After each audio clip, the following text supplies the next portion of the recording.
உலகில் ஏழல்ல அதிசயங்கள் வாய் பேசும் பூவெனி எட்டாவது அதிசயமே.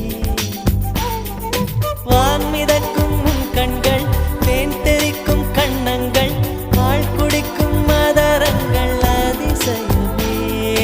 நங்கை கொண்ட வீரல்கள் அதிசயமே. நகம் என்ற கிரீடம் அதிசயமே. அசையும் வளைவுகள் அதிசயமே. கல் தோன்றி மண் தோன்றி கடல் தோன்றும் முன்னாலே உண்டான காதல் அதிசயம்.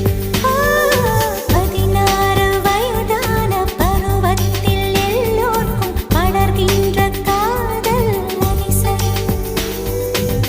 பூவுக்குள் ஒளிந்திருக்கும் கனிக்கூட்டம் அதிசயம். வண்ணத்து பூச்சியுடம்பில் ஓவியங்கள் அதிசயம்.